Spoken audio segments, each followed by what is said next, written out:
Une longue file pour accéder à la salle d'audience où hier matin s'est ouvert un procès inédit. Celui d'une entreprise, France Télécom, poursuivie pour harcèlement moral. 7 prévenus comparaissent, dont Didier Lombard, le PDG de France Télécom de 2005 à 2010. Ce procès nous ramène 10 ans en arrière, au cœur de la plus grave crise humaine, sociale, qu'ait connue France Télécom devenue Orange. Pour l'entreprise aujourd'hui, ce procès est important parce qu'il va permettre de comprendre dans quelles circonstances ces drames sont arrivés. Les juges d'instruction ont enquêté sur le cas de 39 salariés, dont 19 se sont suicidés. Au total, 167 personnes se sont portées partie civile contre l'entreprise et ses ex-dirigeants.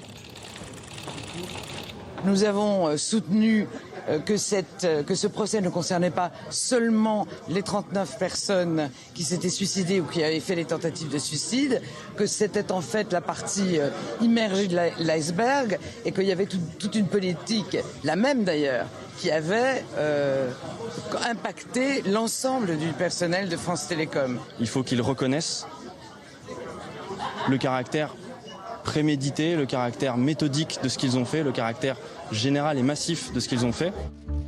En 2005, Didier Lombard annonce la suppression de 22 000 postes à France Télécom sans licenciement en 3 ans. Pour atteindre leurs objectifs, les dirigeants auraient mis en place un système visant à déstabiliser les employés. Incitation répétée au départ, mobilité forcée, réorganisation multiple. Entre 2008 et 2009, 35 salariés à bout se suicident.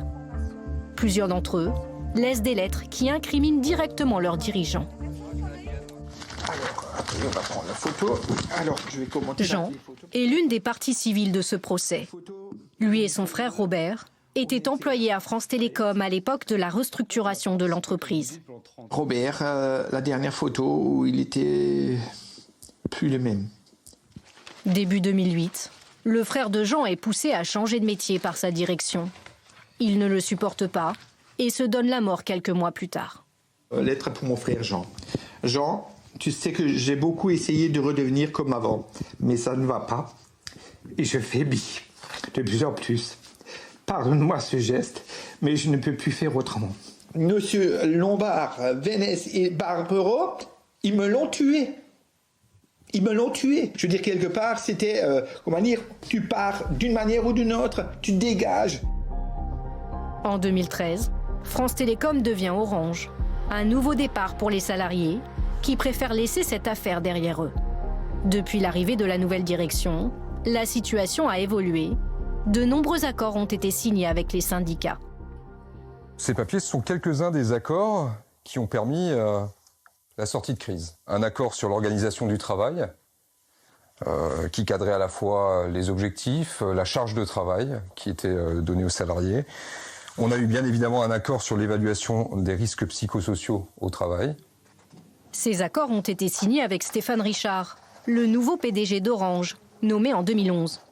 Il a été acteur de ce changement et il a également contribué à faire que le climat social devienne apaisé dans l'entreprise. Tous les indicateurs, les enquêtes qui ont été menées en interne par des organismes indépendants étaient des enquêtes qui faisaient ressortir le fait que les salariés se sentaient bien dans l'entreprise. L'image qu'elle véhicule aujourd'hui est une image qui, me semble-t-il, est positive. Donc ça veut dire qu'on a su passer un cap. Les ex-dirigeants de France Télécom risquent 1 an d'emprisonnement et 15 000 € d'amende. Ils plaident non coupables et seront fixés sur leur sort le 12 juillet prochain.